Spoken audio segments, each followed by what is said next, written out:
Inilah lokasi longsor atau amblas Jalan Blangi dan Takingan di Gudang, Kecamatan Pantan Cuaca, Kabupaten Gebes. Sudarlun jalan amblas di kawasan Gudang, Kecamatan Pantan Cuaca, Kabupaten Gayo Luwes, lintasan Blang Kejeren yang menghubungkan Takengon, Aceh Tengah kini sedang ditangani.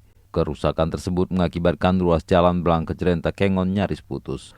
Muatan kendaraan yang melintas dibatasi yaitu maksimal 3 ton. Minimal muatan 3 ton. Untuk lintasan Blang. Untuk mengantisipasi terputusnya arus transportasi, pihak terkait memasang jembatan Bailey di lokasi amblas.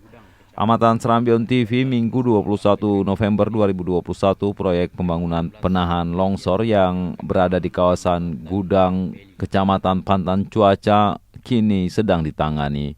Satker Balai Pelaksanaan Jalan Nasional Wilayah 3 Provinsi Aceh PP 34 Blang Kejeren, Adi Yawarman, kepada serambinews.com mengatakan untuk sementara pihaknya membatasi angkutan yang hanya boleh maksimal 3 ton. Inilah lokasi longsor atau amblas Jalan Blangi dan Takingan di Gudang, Kecamatan Pantan Cuaca, Kabupaten Gebes. Ini terdengar suara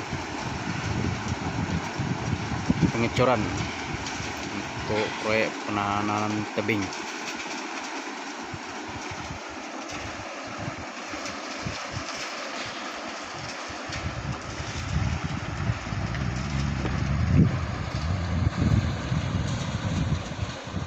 Dari Gayo Luwes, Rasidan, Serambion TV.